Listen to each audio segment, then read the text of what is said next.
All righty. Hello, hello, hello, everyone.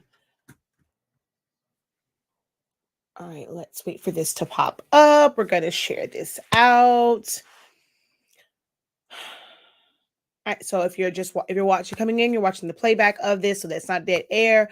I am Shakeya the Professor, and we are going to discuss today different creative businesses that you can start today. You can start from home or you can improve on, add to your business. So we're just going to talk about the industry that I know all so well, and that is all things creative business. And there is a lot of different aspects to that. So we're going to discuss that today. We're going to answer some questions about these different businesses that you can start right from home.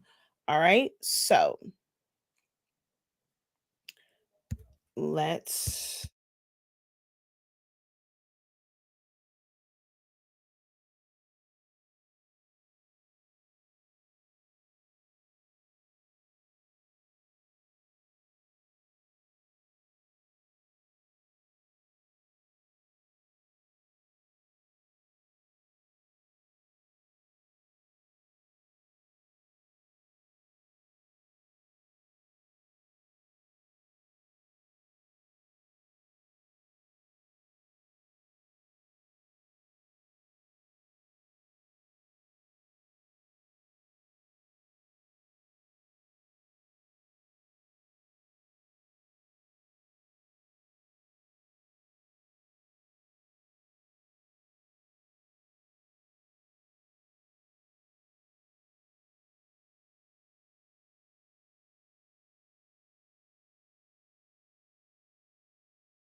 All right, there we go. So I'm all shared out here.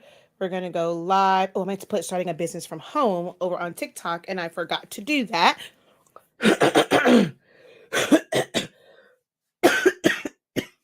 Woo! All right, so let's get this going over here. Hello, hello, hello, everyone. Hello, everyone.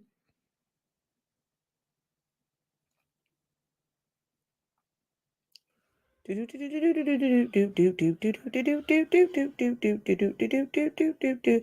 sure you guys hit that like button as you come in. Drop a hey, how you doing? Let me know where you are watching from. So as you come in, say hello and let me know where you are watching from. All right, so that will help the engagement within this video, help it get distributed more, so we don't have to use the at everyone button. I'm just kidding. It works for some people.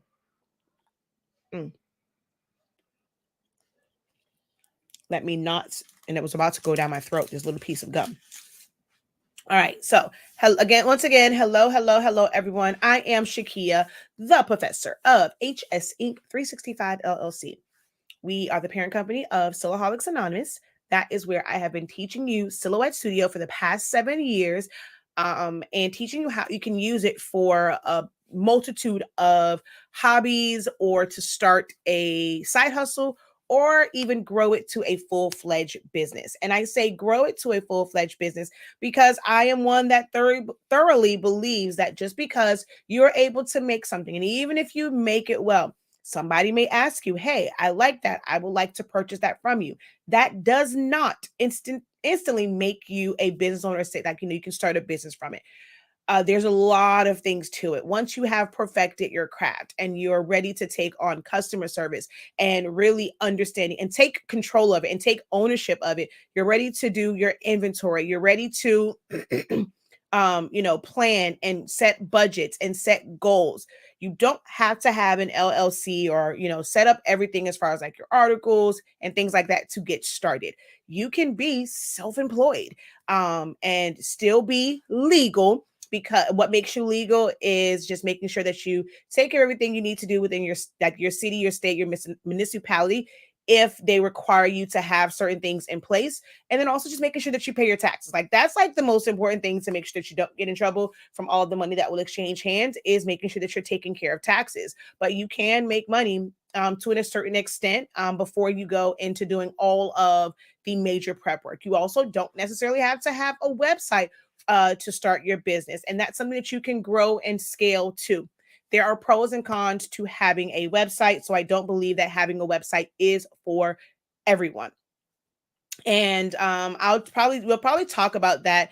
I'll schedule an Ink Zone Zoom and we'll talk about like the pros and cons and benefits of having a website versus not having a website. And we can do that on Thursday. Sounds good. So I'll set up a Zoom call so that we can get on. You guys can chat with me for those who are in the Ink Zone, and anyone can join the Ink Zone. And we'll talk about the benefits and the pros and cons of having a website and when you should start to think about having a website. All right. But like I said, today we're just going to talk about a couple different things that you can do to start a business from home, especially if you are a creative, or as some of you guys like to call it, you are a crafter. There's some things that you can do from home, and we're going to discuss that. I can teach you how to do it and design and do everything from Silhouette Studio. That's my design program of choice to teach. Do I use Photoshop? I sure do. Do I use Illustrator? I sure do. But for the most part, how I like to design for my design style, Silhouette Studio is perfect for what I do. And that is what I typically, gravitate towards as far as designing. And I've created some amazing things in Silhouette Studio. So then the next part of our business is our product line. Honestly speaking, we currently carry sublimation ink, the best sublimation paper that allows you to sublimate as low as 365 degrees, as fast as 30 seconds.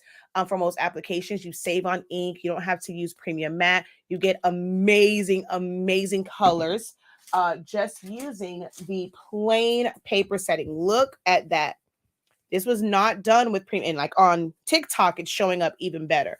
I got to figure out I got to really work on my lighting and all that stuff in here. But look at this on TikTok, guys. You see those colors? That was not premium matte. That's plain paper setting. And the color saturation on that is absolutely friggin' amazing. Okay. So you don't have to use premium matte, which is what most of that little blue uh, um, comment that goes around in all the groups. I cringe every time I see that little blue thing with those settings pop up, because I'm like, man, we are wasting resources with those settings. You don't need premium matte, but eventually y'all will come around to my side and realize you can get amazing colors and results just using plain paper setting with the right paper. All right. And so we also have a sublimation ink, and then we have pigment ink for those who want to do stickers, if you want to do things like party favors, water slides. Pigment ink is what you would use for that. I mean, you can also use the dye ink as well, but pigment ink is water resistant. So if it gets wet, it won't run. Now the paper, if it's not, just a regular paper, it might break down, but it will not run. So your colors and your image will still stay intact. So that's the benefit of that. And then 365 Creative Academy, where I teach you how to unlock your creativity in a wide variety of classes. So that's a little rundown about who I am and the services that I provide. Check out our website, shop.hsink365.com to purchase your ink and paper.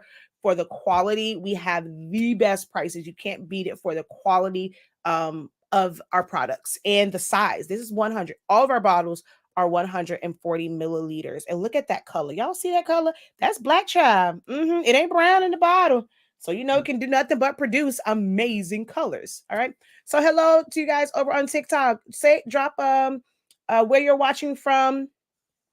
Just say a quick hello so I know who is on. I see you guys over there. So just drop a quick hello. Let me know who is on. Okay. All right, let me just look at something real quick. I just saw something come across my phone. Madison, Wisconsin. Well, hello and welcome, welcome.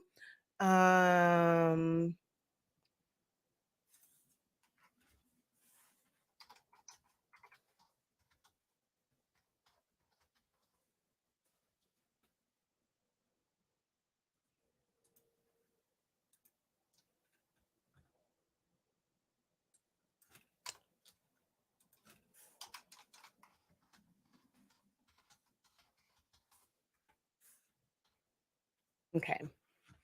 All right, let's go back over here. Just had to answer a quick question. Hello from Georgia and Houston. Hello, welcome, welcome.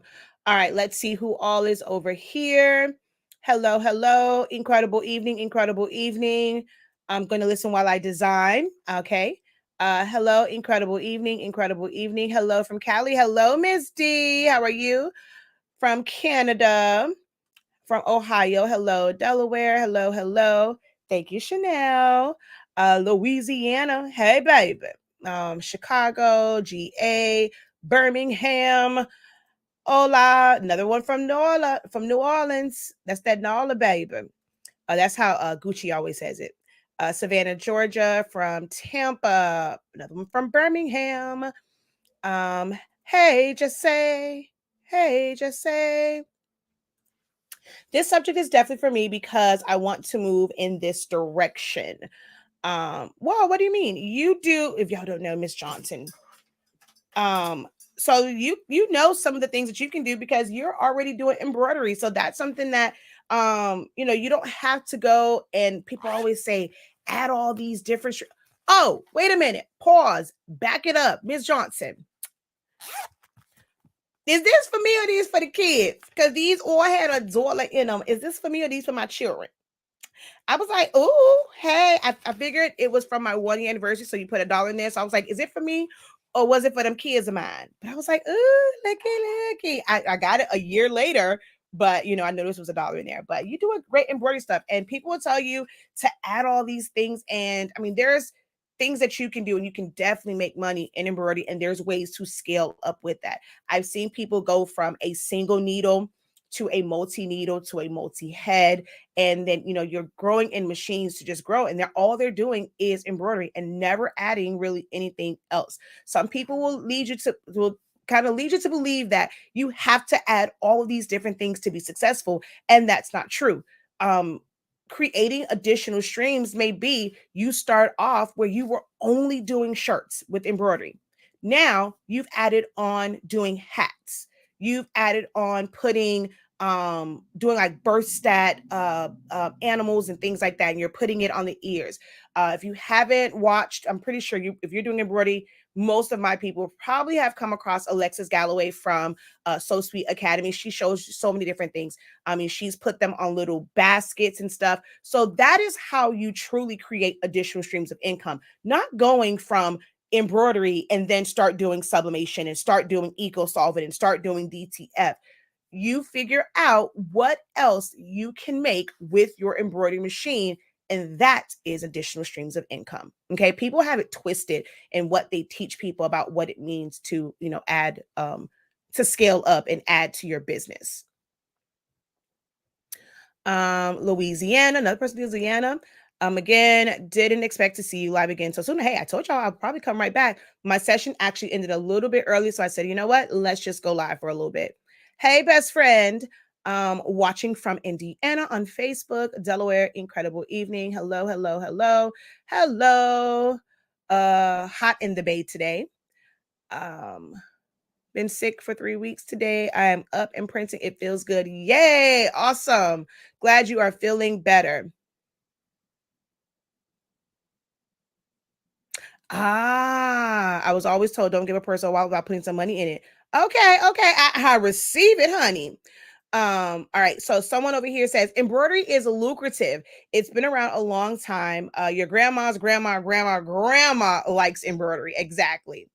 Too late for me now. What, as far as sticking to one thing, you have ventured off into trying to add a million different things. It's not too late for you can do and take on a lot of things for your personal crafting endeavors. There's a lot of things that I do, honey. I am not promoting it. I am not selling it. Those who know me will ask, hey, Shakeya, can you do this? Da, da, da. But I do not market things I like to do just to save me some money, because some folk, I'm not going to say that their prices are outrageous because I don't know what their overhead is and what it takes for them to run their business. So I'm not going to necessarily say that their prices are outrageous, but it might be outrageous for me when I know I can do it myself. And so I'll do it for personal. But just because I do it for personal, people see it and they're like, "Oh my God, that's a nice. Can I want to be? I want to buy one. What can I order that?" I don't sell it. This was for me. Like for my kids, when I do the 3D letters for their birthdays and stuff. I mean, I could do it where I get the letters and I paint them. That's too much. That's too much work for me. I have the templates for it where I can just do print and cuts and put on the top, but that brown still has to be painted. That's a lot of work. And people don't respect the amount of work that goes into that. So I'm just not trying to hassle and tussle with folk over what my prices will be for that because they probably would not like them. And even with doing the paper ones, it's very cost effective for me. I can sit down while I'm watching TV and I can do that, do all the little print and cut and make my kids probably look amazing. Is that something I'm going to offer all the time and want to do those all the time? No, ma'am, no ham. But my kids' part's going to look fine. Okay. So everything that you do creatively, you don't have to monetize it. Okay. Let's see. All right, let's go up because I saw a question in regards to printer real quick. Is the 7310 good for sublimation conversion? It is, and it's not. So there are pros and cons to it. I am a workforce gal. I like workforces over eco tanks any day of the week, except maybe like the 16600, 16650. But I just cannot wrap my head around spending $1,000 for that. If I was going to spend that kind of money, I would just go ahead and get the sawgrass. If you're going to get the eco tank 16600 for sublimation, you might as well just go ahead and get the sawgrass. That's just kind of like my whole thought process because that printer is $1,000, but allows you to print 13 by 19. I am a workforce person. I'm a workforce gal. Love workforce printers. You get more bang for your buck. Now, with the newer workforce printers, Epson has made it to where you have to purchase chips. With these chips, it's like hit and miss. We personally test all of our chips, but sometimes we test them and then somebody will get them and it's like it doesn't read in their printer. We tested a bunch of chips. I retested them when we got our 7840 or 7820. And there were some of the blacks that worked on our 7840, did not work on the 7820. We don't understand why. So that's like the major con with the newer workforces and the workforces. Some people don't like them, but all of Epson printers now, I have no idea why they made this change, but they put like 1,000,001 rows of pinwheels or pizza wheels, as some of you guys like to call them. They put 1,000,001 of them in their printers now, which I still don't understand why. So there are pros and cons, but it really is a good printer to use. Um, I do a lot for personal crafting and have been for years. I started out sewing clothes in high school and made suits and some home decor, but I don't do that much. And wait, I don't do that much and not for anyone else. Yeah, I'm kind of like that. Like, there are certain things I like to keep for myself. So let's just talk about some of the, and you know what? Um, Sometimes visually, seeing it visually, right? So for all of you guys that are on right now, if you can, I know some of you guys might be busy doing something. If you can, if you're watching me, a lot of people say like, they'll have me on and they're still working. And if it's something that, it piques their interest, they'll come over. But I will, if you're doing that, come like over to the phone, to the computer, to your iPad, and type in the comments, what do you do in the creative space? Like one or two things that you do in the creative space. And you're going to see like so many different answers come up. There's a multitude of things that you can do, and turn it into and you can monetize it. So I'm not going to say necessarily say start a business, but you can monetize a lot of these crafty and creative things that you do. Hello, Miss Black, to you 71. How are you? Hello from Tennessee. So I'm gonna wait for you guys to kind of get that and post those in the comment section. Oh, and the fan is on. I don't know why it's so hot. Hold on one second.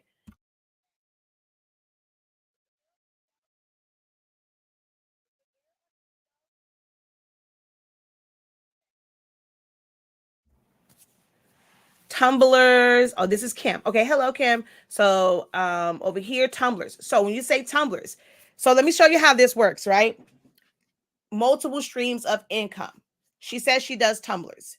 You can do tumblers where you're doing sublimation tumblers. You can do epoxy tumblers where some people spray paint them only and then put vinyl decals on it. Some people do glitter. There are some people that do alcohol tumblers. There are some people that do it with water slides. Some people that do it with vinyl. You can do rhinestone tumblers. You can do some people put like HTV, like with the bling, anything. So I just named off like at least seven different ways to do tumblers. 7. So if you were someone that started out, yep, the first person I saw do tumblers was alcohol inks, right? So I got into this to do those and put alcohol inks and stuff on tumblers. Well, dang, now I see people are putting glitter on it. Someone's putting that was another one. 8, fabric. Seen people go and put fabric on tumblers, and then they'll put zippers and all this other stuff on it, and then they'll epoxy over it. So you've seen them do that. Whoa, now there's somebody doing rhinestones. Now I can put a full image on something with just sublimation. Wait a minute now. So there's a lot of different ways. So from that one, you can make money and never touch anything else other than tumblers. And you may start to generate additional streams of income because you've gone from doing one and now you're going to make tumblers that might fit somebody else's need. Like, okay, yeah, they're cute and all, but I'm not, I don't really care for like the alcohol inks. Like, I don't like how the colors mesh together. I want something that's maybe like all one color, but I want my name on it. Maybe I want something that is a full color picture. We can do a full wrap, or I just want bride on it, right? Like just something really, really simple. So from that one, there's multiple streams of income. And these are all things, again, that you can do from home. So how you scale up in that, if you are doing sublimation, some people feel like it's faster to use the press. Me personally, when I go and I see people and they're using the press and they're rotating it, like I feel like you have to babysit that. And that don't work for me on a higher scale of business. That whole pressing it, rotating it, babysitting it, that don't work for me. I personally feel like doing it in the oven is a lot more efficient when you want to do multiples, because you can literally wrap them and do several in the oven. I don't have to turn mine. Well, I didn't have to before because my oven was pretty good, but now the seal is broken because my little ones like to pull on it. Yes, I use the one that's in my kitchen, the same one that my kids make French toast sticks in, all that kind of good jazz. MJ makes pizza in there. I've already explained that. You can come for me. You can give me the angry faces. Be mad all you want. No, I'm not putting my family at risk. I know the real deal when it comes to sublimation. And yes, the one that's in there we use for sublimation. And so they've pulled on it a bit much. And so there's a gap. So sometimes like on one side of it, it's not even heat. So now I kind of have to turn it. But if I was like doing it those like all the time, I would have a dedicated one just for the sake of my children not messing it up, and get one that had a really good seal and all that stuff on it. And I would have a major one for that and put those in there. Big companies, when they're doing mugs and stuff, they have these really, really big oven type deals, and they'll put them in. That's actually how I was originally introduced to sublimation mugs. I didn't see the presses. I didn't see the small ovens. I saw a major company, and they literally, and at first I thought it was like, what is it for pottery? Like is it kiln? That thing, like just heats it all up. And they were putting a bunch of mugs in there and let them all go at the same time and then pull them out. That's how I literally was first introduced to this whole idea of sublimation mugs. It was like looking at a major company. So you can scale up in a wide variety of ways. So tumblers and wood crafts, HTV, tumblers, epoxies, t-shirts, obituaries. Whoo, child, please tell me you have a team when you're doing all that. So when you go and you're adding all of these, so there's additional streams of income, but now you're adding all of these things that can lead to, they branch out. So HTV, so you're doing HTV. Is it going on t-shirts? Is it going on pants? Is it going on hoodies? Is it going on jackets? Is it going on skirts? Is it going on I don't know, like so now you're opening that up. So now it's like, what are you exactly using it for? So is it okay, I'm gonna do HTV, but I'm only gonna put it on clothes? Is it has to be just a blank t-shirt? Are you gonna take that and just customize anything? A lot of people think that they have to go to where they're buying the shirts. Once you get really, really good at it and you know that you're gonna have minimal mistakes, I allow people to bring me things, because the benefit in what I do is being able to customize. So I can cut something out and put it on whatever. I just had someone where they needed a PE outfit. So they brought me the shirt, brought me the shorts. Hey, I did it all up.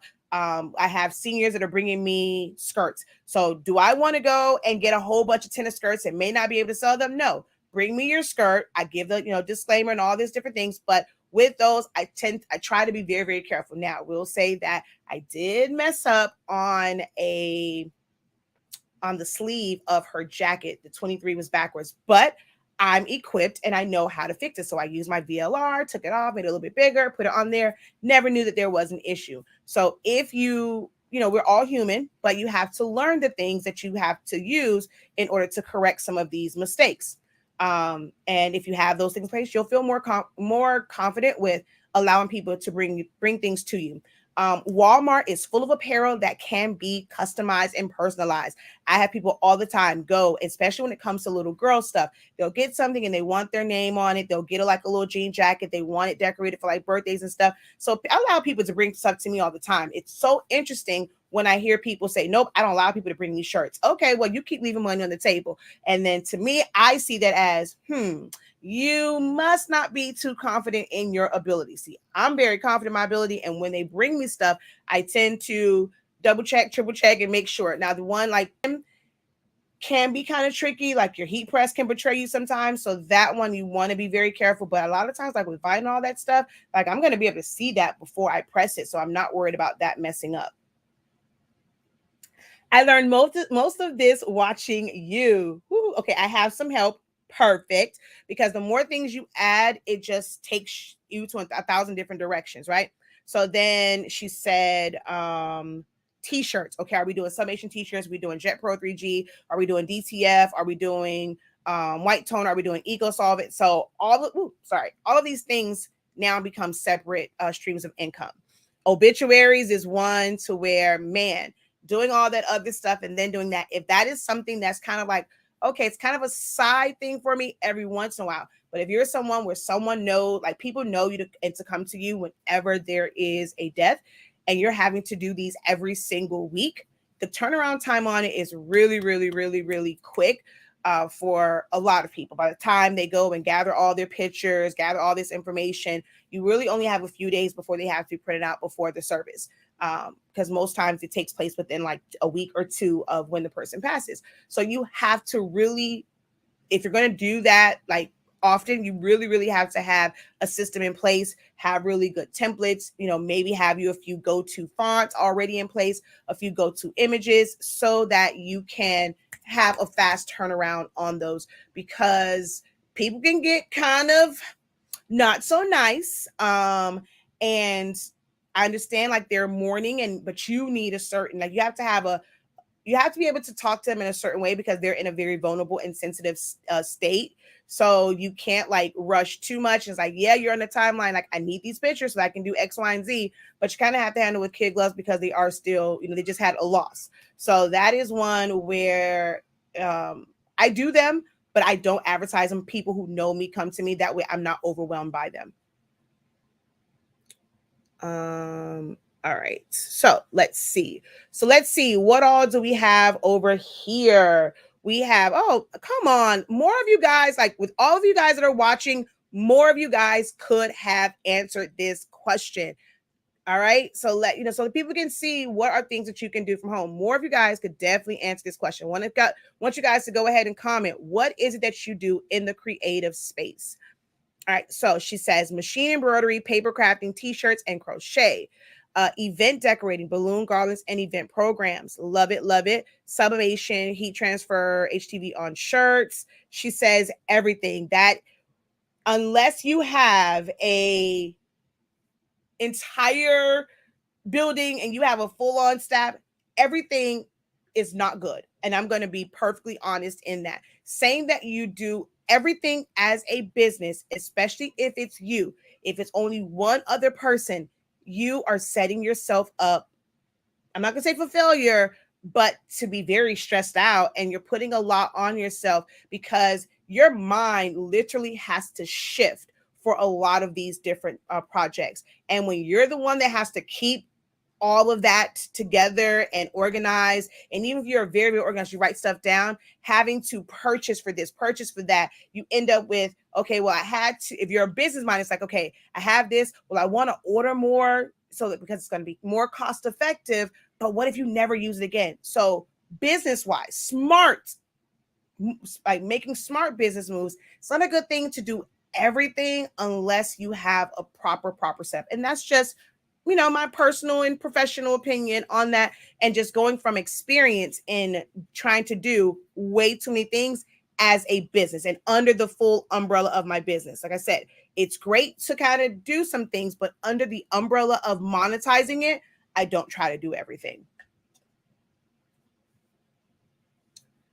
I'm testing the waters on different things because I will retire in 4 years. I will be 56 years young. So graphic designing, digital decorator, custom gifts, treat bags, flyers, programs, custom apparel, and more. Paper crafting, embroidering, sublimation, tumblers, mugs, sublimation apparel, vinyl t-shirts, rhinestones. Ooh, that's a lot. And these are things that you guys plan to monetize, or these are just things that you guys like to do creatively. I forget how I worded it. Maybe I'm saying all this because I asked, what do you do creatively? Never mind. So that's probably where everything comes from. So creatively, I can see you guys, because I do a little bit of some of everything, but I don't try to monetize everything.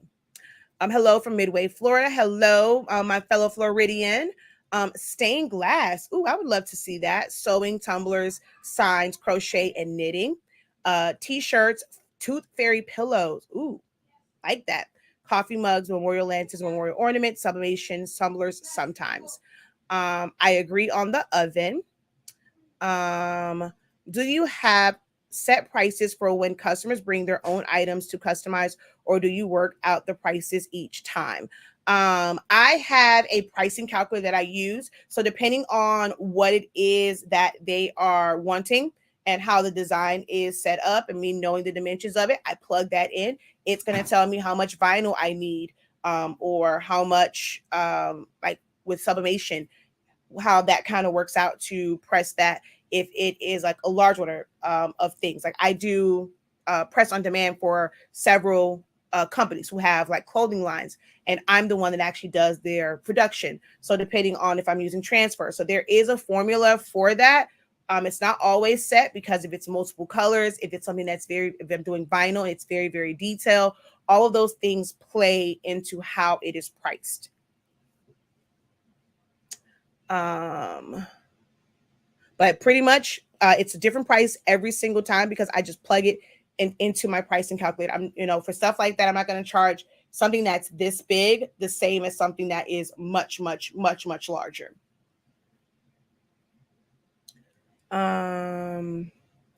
Card making, sublimation, rhinestones, HTV. So maybe I should stick to one. You're the only person that knows how much time you have to dedicate to building a business. And not to say that you have to stay doing one thing at a time, but if you are struggling with finding your, like you guys say, like your niche, finding your lane, struggling with getting new clientele and actually getting orders, maybe because you are not clear on what it is that you do. One of the best ways to grow is to become known for like one thing. And it's like when someone thinks of that, you're the first person that's going to come to mind, whether they need it, or let's say someone, Facebook, people always come on Facebook. Hey, where can I get Where can I order X, Y, and Z? Where can I order elemental P? Where can I order, all this different stuff?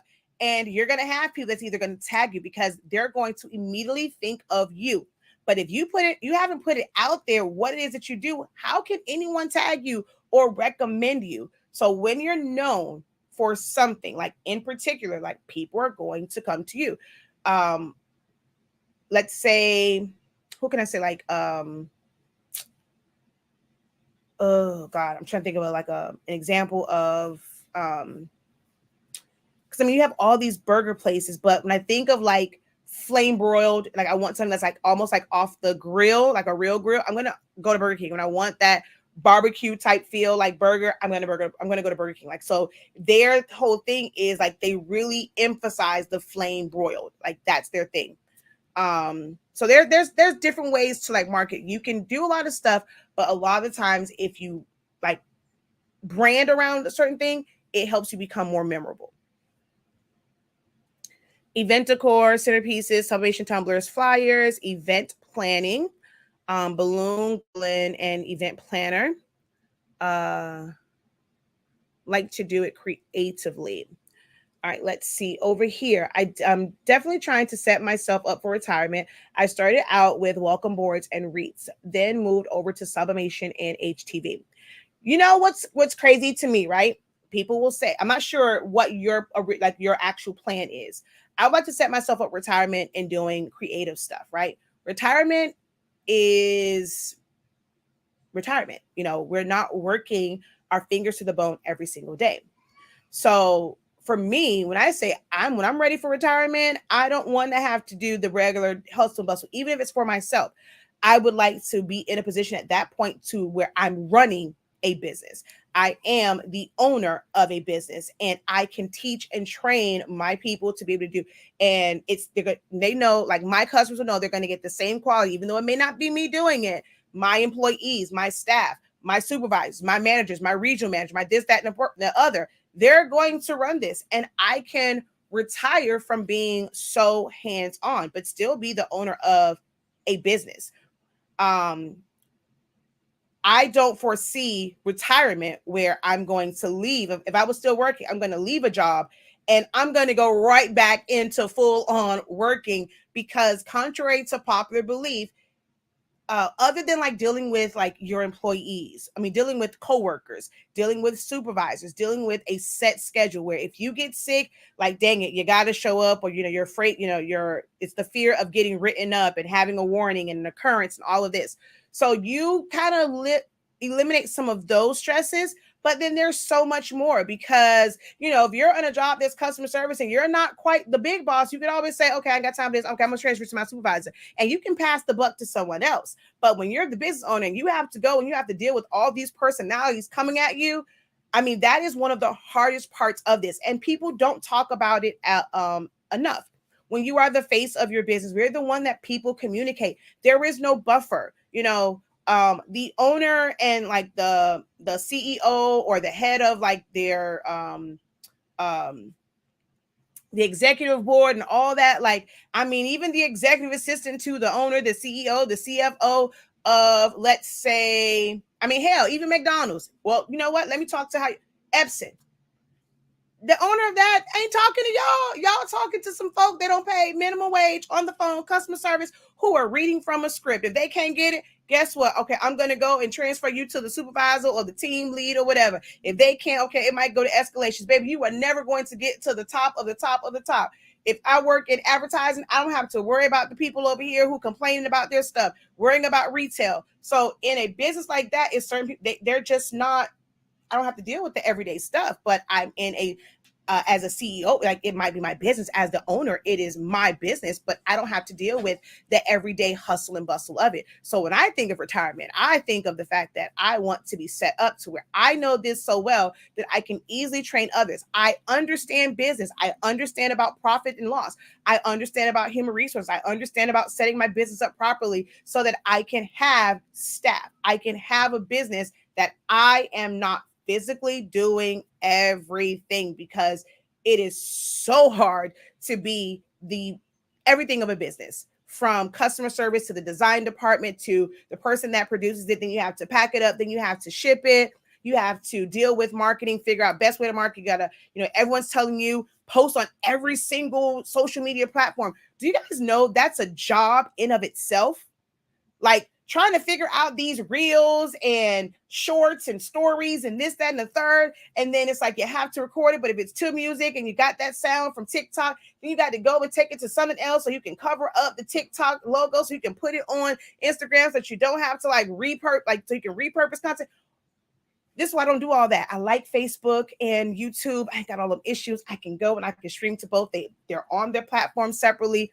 I ain't got time for all that. You got to edit. Saw someone say like for one particular video, like this is what they like to do. It takes them a month to like record it. When someone asks her a question, like she does like a lot of different, she's doing songs, she does all these transitions and stuff, and she said it can take her a month.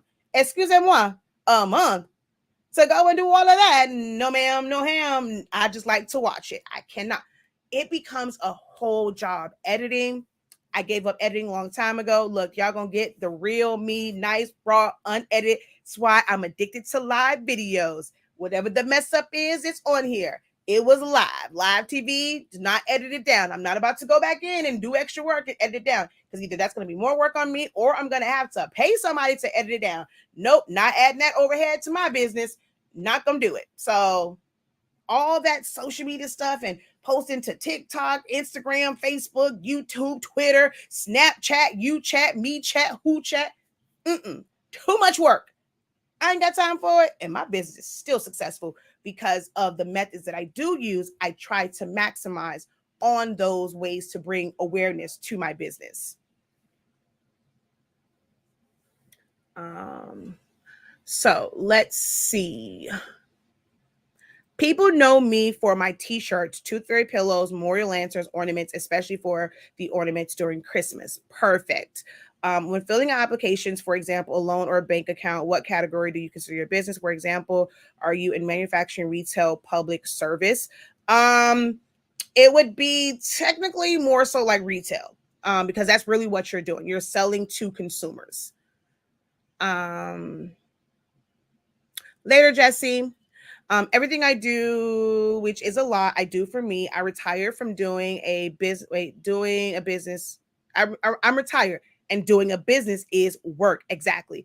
If I sell something, I do. If I don't, I don't. But do sell things occasionally, and that's enough for me. So glad to see you say that. Me chat, you chat. Exactly, man. It's a whole bunch of them. She said the way that I just hollered. All right, so let's get back into this. Ways that you can make money from home. If you guys are enjoying this content, make sure that you guys are giving this video a thumbs up. Hit that share button, tag someone in it.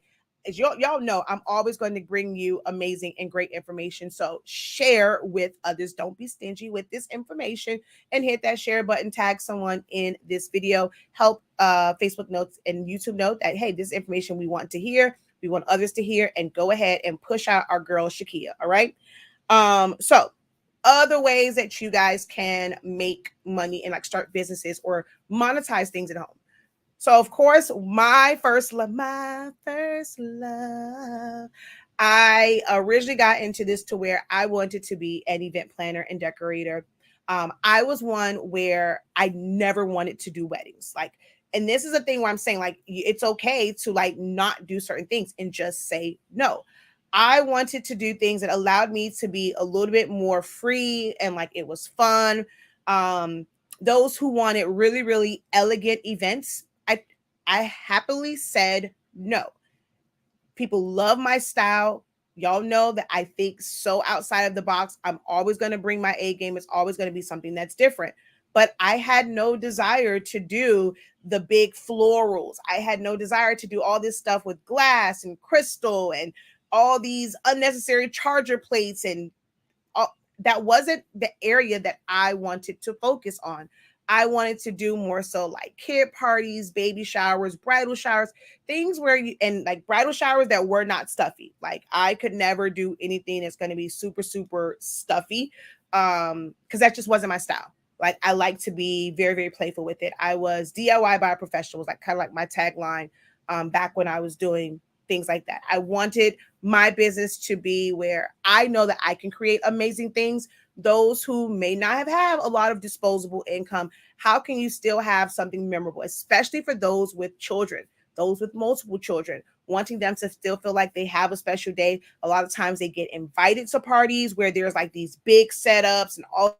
Like, man, I've never had one of those. Like, I might go to Chuck E. Cheese or just kind of something with my siblings and my family. We're going to go to grandma's house, have some cake and ice cream. But then them wanting at some point to have these really nice parties that they're being invited to. That is where like I saw a need for those who might be young and end up pregnant, and sometimes family don't like to invest in like these baby showers and stuff like that for those who are in that situation. So what can I do to make like that occasion and that time very, very special for them? Especially for like the ladies, they feel like a princess or a queen when it comes to their baby shower, when it comes to kids, just loving and just having this amazing experience. That is what I started my event planning business originally for. And then when I went to the military, it was like, okay, just because we're in Korea and we don't have a lot of resources, don't mean we can't still have amazing parties and birthdays and celebrations. So when I went there, it just took my creativity to a whole other level, because trying to put on a full on function when you are in Korea with very limited resources, spray paint became my best friend. I know they probably thought I was crazy. I was always going and buying up like all the spray paint. I would spray paint any and everything to make it fit the theme because we had limited resources. By the time I came back to the States, because I went to Germany, kind of the same thing there. Had a little more resources there, but I still made it do what it do. And by the time I got to the States, all that creativity and doing all that, like, man, it just made it to where my events were like 1,000 times better here. But that's something that I end up kind of giving up on once I took on a certain job like the arena. Didn't really have time for it. And also my husband didn't like all that, because to really make money in event planning, you can't really be doing one event at a time. And if you're someone that's not doing just like rentals and you're not doing like just floral. So some people can do events and it's like, okay, I know this is here. I can go just pull my inventory, go set it up, pull some tablecloths. But I was like physically making my decor. So in order to make money, you got to be working on more than one event at a time. And my husband would come home and it's like, and he'd just go to the room. So we had to make a compromise on some things. And I end up doing that now pretty much just for family, because I liked having a man and that was aggravating him. So we had to kind of chill that out because it was everywhere. I've been rocking with you for years. Yay. So yeah, like, so event planning is where I started at. And there's so many facts. Like you just heard me talk about, the type of events that I like to do, DIY by a professional. I like to maybe have like cutouts and stuff. I love decorating with balloons. Balloons was always my major. I feel like you can make a party, especially a kid party, come to life. Very minimal like decor if you end up doing like a lot of balloon centerpieces. I used to do the topiaries for though, like for kid parties, and then doing, I mean, just even simple columns and not all this organic stuff, just regular simple columns, regular arches. Those still are a thing. Not everything has to be these organic ones. So I just like doing that. Then you have the ones that do like full on crystals and florals.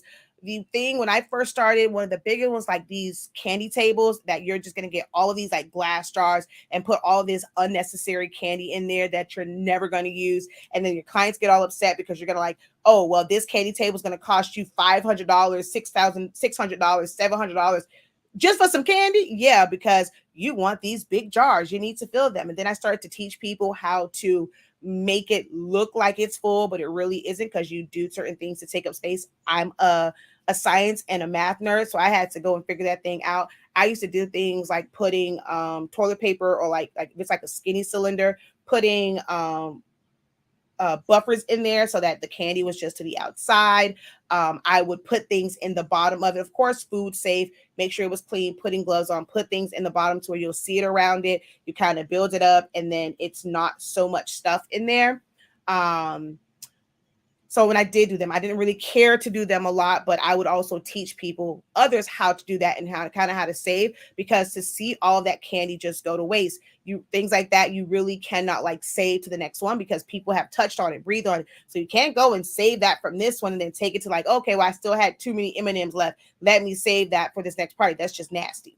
So a lot of this stuff would end up going to waste, and it was there just to be pretty, because contrary to popular belief, a lot of your guests don't even take that stuff. When people go and they make all these candy apples, have all of these pretzel rods and Rice Krispie treats, half that stuff stays there, or people take it home and it still ends up hitting the garbage. So you're literally paying to feed the garbage. Like, these things don't always get consumed. Some people like them. It's like they're pretty. They'll bite into them. Ooh, I don't like fondant. I don't like this. I don't like the sprinkles. This don't work for me. And yes, your event was pretty, but you just threw a bunch of money in the garbage. And I started to see that. Like, I go to places and I observe certain things. So I was like, I just can't see myself charging people that amount of money, because I got to charge it, because this is what it takes. So for it to really be thrown away. So I was to figure out different things. So I would do like treat boxes, or I would do certain things to where it's like a small amount of them that were really decorated for the table purposes, and I will just put a few out. And then there are ones to where we don't need all of like the major decorations, and they're off to the side and they can be given out. Just remember to give them out, because if not, then you're stuck with them. But you don't have to have everything out. I like making party bags where I can just put a mixture of candy in it and just make it look really, really nice. So that's just kind of how I did events. And then it moved into things like doing t-shirts, I to make flyers. And I actually know, so I'll pause. Graphic designing was really my first part. Like, people would come to me for their flyers and invitations and business cards, a lot of more so like invitations, had a lot of those. And then I eventually got into doing like the full on events. And then I moved to like t-shirts, and it was just printable, like printable transfer t-shirts. And then it was HTV shirts. And then it was sublimate. Well, no, which came before? Screen print transfers came before sublimation for me, and then sublimation, and then learning about toner and white toner, and then DTF and all these different things. So there's a lot when it comes to t-shirts. So you can have a whole t-shirt business. You can be someone that does custom shirts. You can be someone that does business to business. So you only do large volume.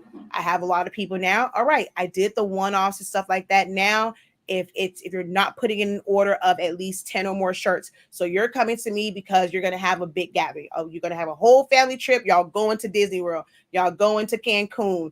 It's a girls trip. It's a bridal shower. I'm making it for a bridal party. If it's 10 or more, I got you. 10 or less, I ain't your girl. You can go over to X, Y, and Z. I can refer you to this person. So there's different ways to scale your business up. When it comes to tumblers, like, you can do those from home. Tumblers, and my favorite thing, of course, is mugs. I'm more of, oh, I thought I had a mug over here. I don't. I like to do mugs more than I like to do tumblers. So you can do that, and it can be where you're doing vinyl, adhesive vinyl on them. I've seen people press HTV, and for sublimation, you don't have to do a full wrap like this, because this is has more room for error with that pesky seam. Where's mine?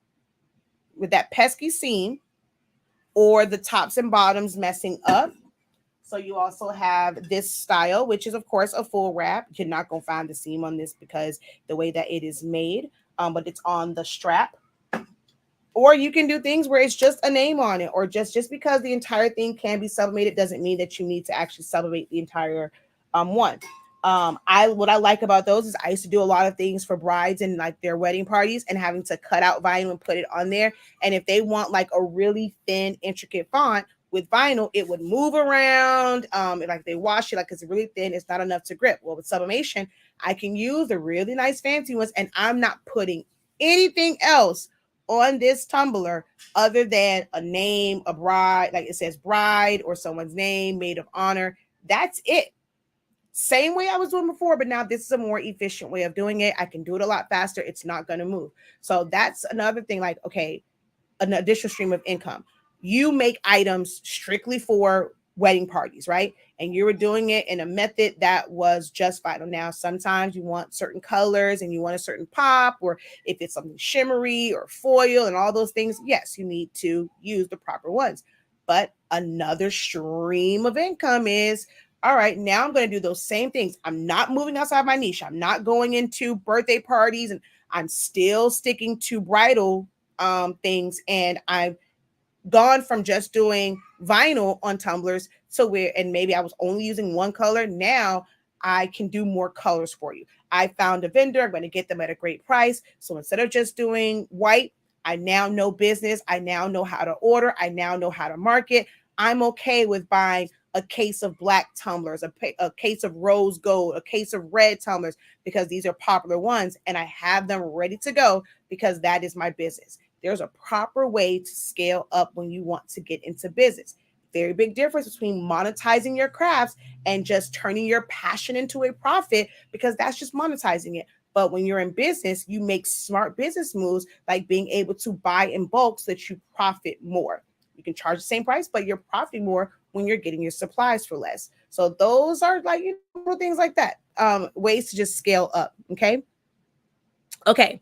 I always get kind of nervous when y'all get quiet on me. Like there is no like agree, amen, yes, like nothing, and it's just quiet. So I'm not sure if I'm grabbing your attention. It's like you're liking what I'm hearing. I don't want to be distracted, or girl hush.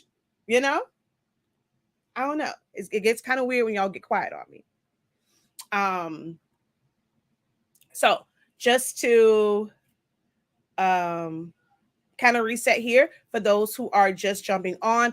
Wait, now normally I have way more likes over here. And see over here, you guys typically tend to tap the screen. And that's how I know y'all are over here loving it, because I see those hearts going up. I don't see a lot of screen tapping going on over here today. So let's go ahead and tap the screen. So I'm glad you asked that. Mad Creative Custom Store. What are we talking about? I'm about to reset. So I am Shakeya, the professor of HS Inc. 365 LLC.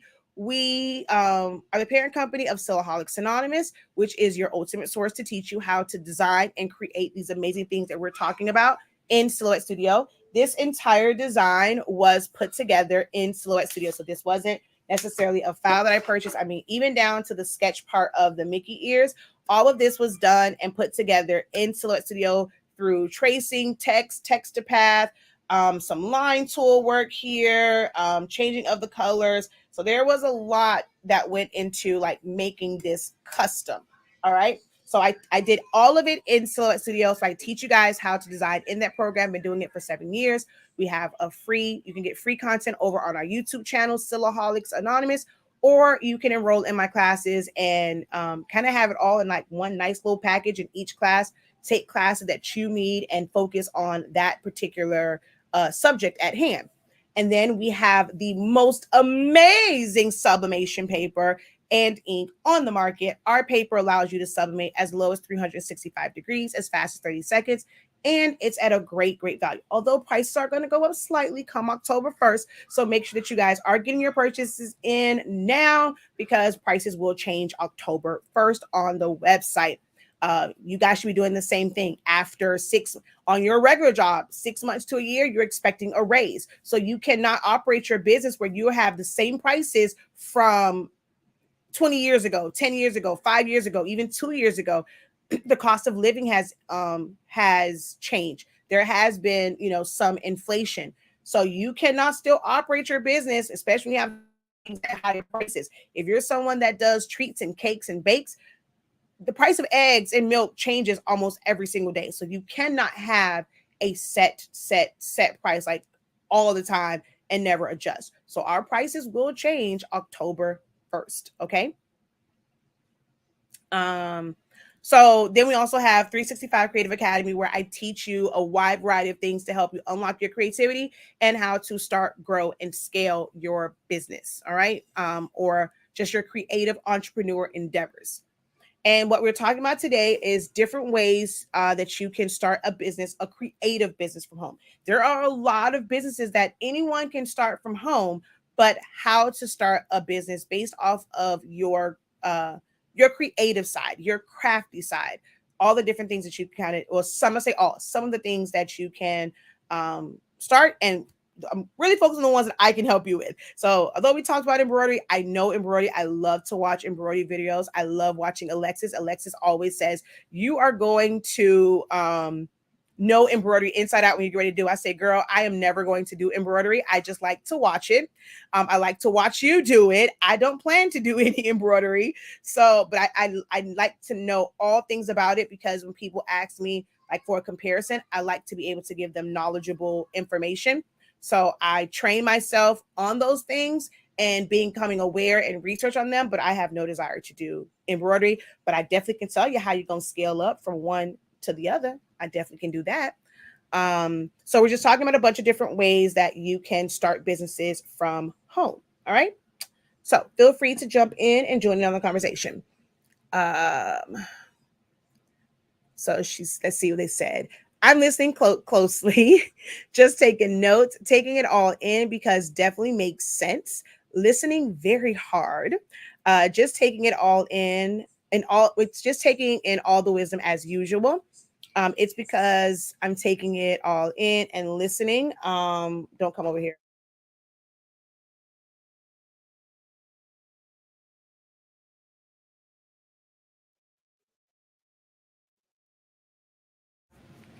Um, Listening, I'm taking a lot of notes because I really need it. Well, if you like the information here, guys, join the ink zone. It is something that was originally created as a way for me to share. So I'll be very, very transparent in this. I mean, it was it's a celebration of our anniversary, and I was doing live videos over there. I have been doing free content for a really, really, really, really, really long time. And I don't mean surface level, like, okay, this is some stuff you can find anywhere on Google, YouTube. I am the YouTube. I create the videos that people tell you, oh, you can YouTube it.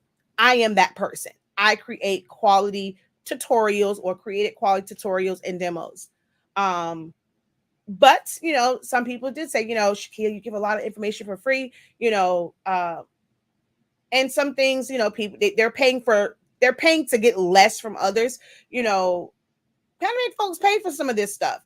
So we started the Ink Zone. It was a celebration for our anniversary, but that was in August. We extended through September. We've had some really amazing, just kind of like let your hair down type conversations about business. You'll get a lot of valuable information. Y'all like to call them gems. I don't like to call them gems. It's very valuable information and knowledge. And as Eric from the Blank Spot will say, uh, knowledge, just simple knowledge is not power. The proper application of knowledge is power. So I give you information that you can really apply and be great and successful in your creative endeavors and business endeavors. Excuse me, son. What you doing? I got my money. You got your money? Can I have some of your money? Sure. Sure. Okay. Oh, you gave me all of it. Wow, that's 2 whole pennies. I don't think in today's economy I can really do anything for 2 pennies. I'm gonna need a little bit more, okay? Okay. You gonna find me some more money? Okay, go get me some money and bring it to me.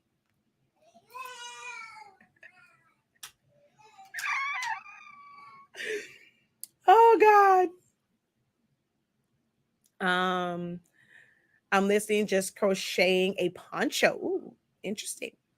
Hello, just came in. We'll have to do the playback. I want to do just digital products to begin. Is there good money in that? Oh, that's a really good question. And that's another way too. So and we're going to let's say we talk about digital products. What exactly do you mean by digital products? One day, can you show us how to use the sticker machine? What, this? You mean this one?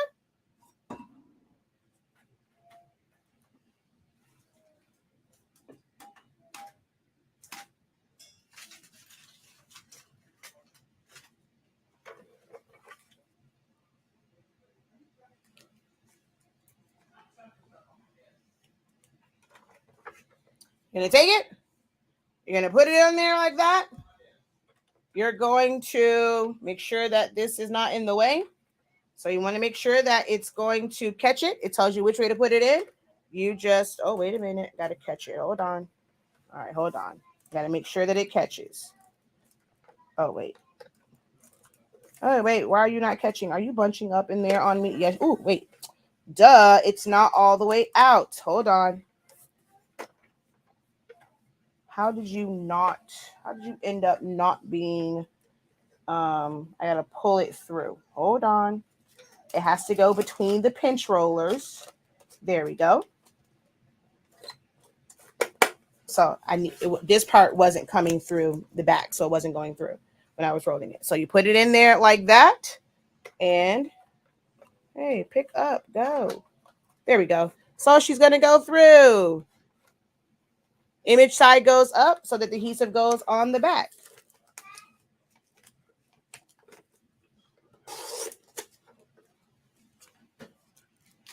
Go like this.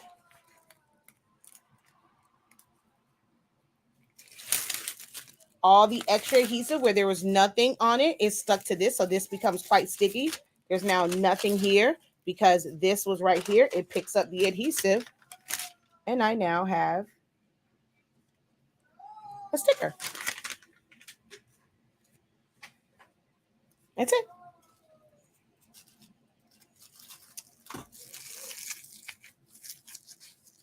Yes, that is the small Zyron. I actually have the smaller one, and I have the 9-inch one over there somewhere.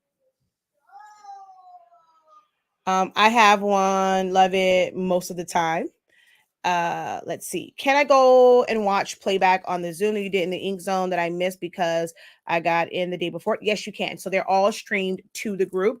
I need to actually go and put them in a in one section. But yes, you can go back and watch all of them. If you click on videos, it's going to come up there. But all of the playbacks are there. Anything that I do, playbacks are always available unless it's something that just really needs to come down. Um, Did I send that to everyone for this live? No, I didn't. That is hilarious. Oh, how I wish I could, because over here I need to build my algorithm up. I wish I could send out at everyone over here on TikTok. That is hilarious. I like permanent vinyl because I can put things together how I see them. I like permanent vinyl to an extent. If it's something that has really thin or intricate things to it, I don't like it. I That was one of the things that became really big for me once I wasn't doing full on events anymore, was doing car decals for fundraisers. So I would make them for fundraisers for different cheer teams and stuff like that. I would of course make money from them when we did track. And I was looking for, I don't see it, but like on my page, I have one. I would use adhesive vinyl to create decals for decorations. So I would apply it and up the fun factor and up the value of a Dollar Tree vase by adding vinyl to it. So yes, vinyl HTV. When I first got my cameos, paper, it would paper, not HTV, paper, adhesive vinyl, and then HTV for me.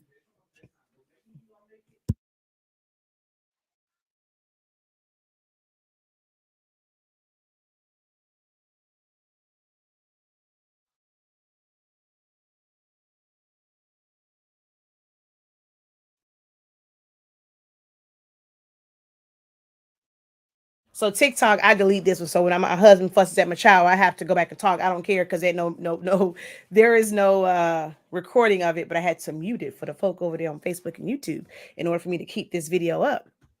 But here we go. Even with that, right? So I originally had my machines and I was using it a lot for because first it was like bumper stickers. That was like really, really big. People used to have all these. There was somebody here that literally had like a bunch of different decals and stuff on their car. So I would make car decals, whether it was something small. I've done them for other businesses where I'm putting it like on the side of their trucks and cars and stuff like that. So that's another business that you can start from home, is a sign business or creating vinyl decals. I do yard signs, ones to where now I can print them in-house, but originally I would design them. I knew the resources that I needed to go and send them to a sign shop, have them printed out, and then I either have them put it on the board, and I'm making some money, maybe not as much as I could have if I did it myself, but then I'm also, that's more labor for me. So for me, for yard signs, I put more emphasis on my design because that's the part that I can completely and fully control. If I decide to outsource everything else, that's fine. Like, I'm still making the money for the time that I put in. People to me tend to count out outsourcing thinking, oh man, well, I want to make more money. Like, it's cutting to my profit to outsource. No, you just properly price so that you're getting paid for the part that you're doing. Maybe put like a little something extra, but you're not doing the work. And you're not losing money by outsourcing it because you didn't have to do labor. Now, if you have the time to do the labor, yes, that's more money. But imagine in the grand scheme of things, if you were to grow your business and you have employees, well, for that labor, you're going to have to pay somebody anyway. So if you really, really think about it, outsourcing essentially becomes employees for your business. Because if you want to grow and you want to not do everything yourself, you're going to have employees at some point. So they require to be paid. What's the difference in paying that particular company versus paying you? Versus you doing it. Let's go ahead and tap that screen. Um, and then material wise, right? So when you outsource it, you don't have to be the one that's going to get that material in, and you have to source it. You have to drive around. So if it's something that you had to drive around to get, you spent that money on gas anyway. You spent time running around the store trying to find it when you could have just outsourced it. They probably have it in bulk, so they're gonna probably give you a better price on it because they're selling it in like bulk, or they're buying it in bulk. So that's gonna affect how they price. There's so many benefits to outsourcing certain things. And as creatives and as crafters, and this whole mindset of I can do that, I'm creative, I can do it myself. Oh, and this is, you don't realize how you're hurting your business. Because sometimes you're going to need to use outside resources to make more use of your time and be efficient with your time.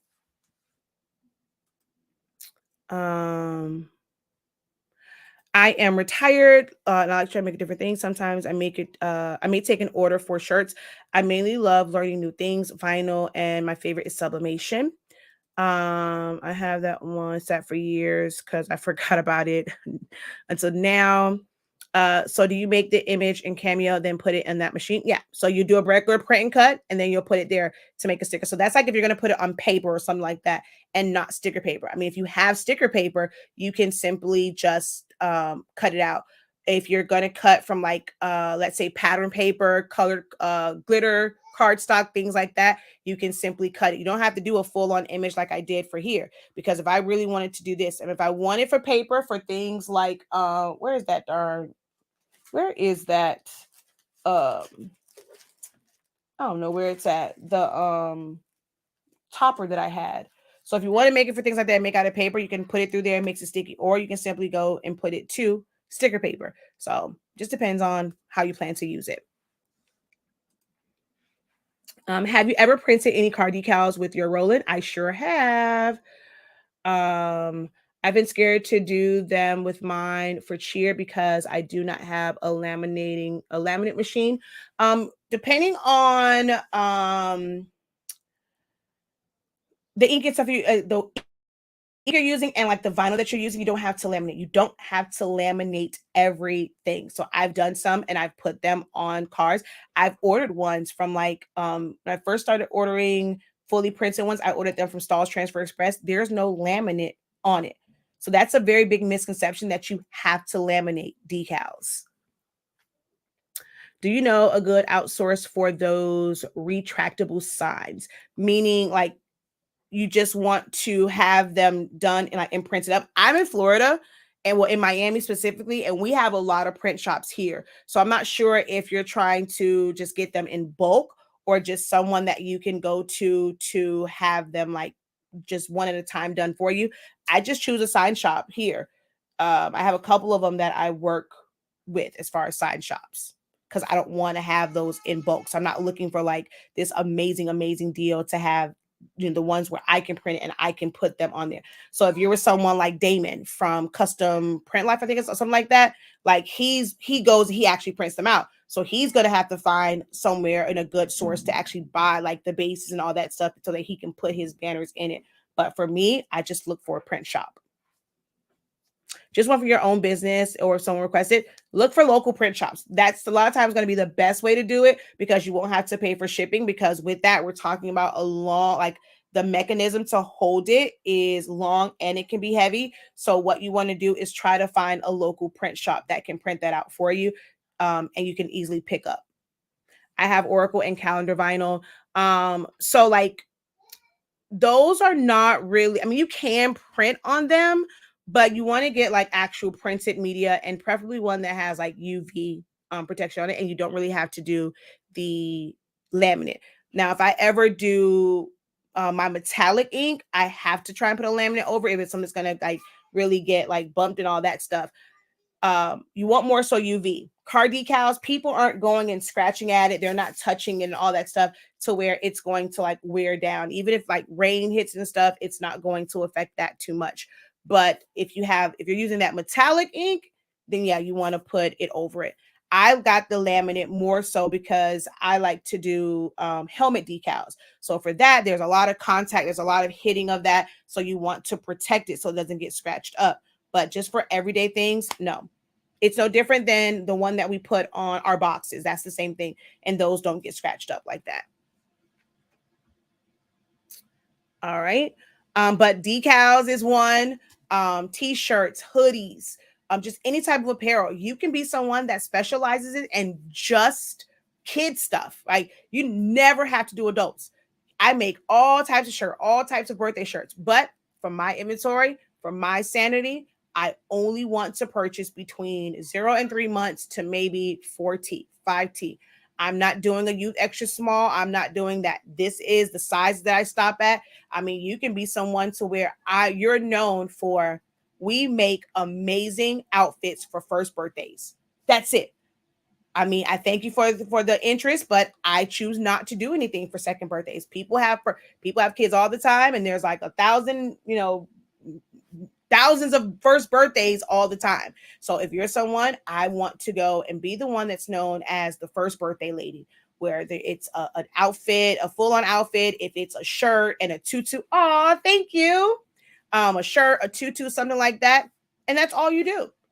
And never really touching anything, like never touching anything else. And you can still make money doing that if you just do, especially if it's like the outfit with like the tutus, the socks, if you do overalls, if you do shirts for little boys, you do custom pants, and that can take up a lot of time to customize all these things. So imagine if you had to kind of like switch up, and as they get older, things change and how they want. Like, okay, I do birthday shirts, but I don't want to do a birthday shirt for a girl that's 16 because she gonna have attitude, she's gonna be too picky, she's gonna be this. When it comes to these kids, they don't know what their parents have ordered them. So you as the parent, you can go and you can decide this one with this cupcake, this Mickey, this whatever, this tutu, whatever. And I don't have to worry about it. That baby gonna be like, I look cute in this. And that's it. Thank you for the gift. And that's all that they're worried about. You can create a whole business around that. Really start to focus on what it is that you want to be known for. That is, people say, I don't know how to niche down. You're afraid to tell people no. When you say no, it becomes so freeing. Like you're not stressed out. Think about when you have all these different things coming from all these different avenues. Think about all the stuff that you have in your creative space, your craft room, your office, at your dining room table that you got for like one order, and you never got an order for that again. Was that really smart to go and buy these things? And now that's wasting money because you brought it. You probably had to buy a significant amount of it. You used it for one, and you're thinking, okay, well, I'm going to go and sell the rest. And it's never sold. It's just sitting there. You just threw money away. So you never really actually profited anything from that order, especially when you're starting out. It is so important. And this is from experience. If I knew back then what I knew now, man, I would be so laser focused. And then once that became a well-oiled machine, I would then move to something else. Thanks for the tip on helmets. My husband is bugging me about those. I'm not purchasing anymore. And I don't know, it cut off. So let's see. What are your thoughts on full bleed sublimation shirts? I have a 15 by 15 press and don't want to be buying boards to press on and taping designs together. No offense to anyone. I just don't have the patience. Neither do I. I have done them for for demo purposes. I am an influencer. People want to know how to do it. As much as I tried to not have to do that, my team came and said, Shakeya, what is that you want? You can, if you're going to go and not, want your channel to grow, you want more subscribers, you got to give the people what they want, whether you like to do it or not. At least do it one time. I did a class once on design. I mean, because designing them is one thing, but piecing it together, people will build business around it. Oh yeah, you can go and you can make all over shirts, and you can do it with a small printer, a small heat press. That's I don't like the word dumb. It's not dumb, but that's just in business, like to do that, it's just not worth it. And then your mindset goes to, man, I have to do all of this. I got to print it out in pieces. I got to tape it together. I got to press it in sections. Oh, they're not paying me enough for this. No, you doing too much work for what this is. Like, there is a printer, there is a method to print this out and to press it at like one time. These things exist. So when people are doing that, they're making money off of it because it's something that's not taking up too much time. It prints out, you put it on there, you press it. So now you're doing it the small way. For one, I don't use a board. Whenever I do it, I don't use a board, but I do use a lot of tape to kind of tape it in place. But I use tacky paper. I don't do the whole board thing. I've shown my videos with that. I am not one that really encourages that. Have I done the videos? Yes. If that is something that you desire to do, take my class, watch the video, how to piece it together. But do I encourage it? No. I just think that it's not smart business wise. The amount of time that it takes, you're never going to make the profit that you really, really want, because that amount of work, I mean, you should probably charge 50 to 60 bucks for that. No one's going to pay you that when someone with the proper equipment can charge someone 25, 30, 35 bucks at the most for this particular shirt. I mean, people charge less than that for, like sometimes for the cut and sew ones. And here you are like wanting to charge that because you have to do so much work because you're not using the proper tools and equipment. I am not one that recommends that in any way, shape, or form. So, and I've said that quite a few times.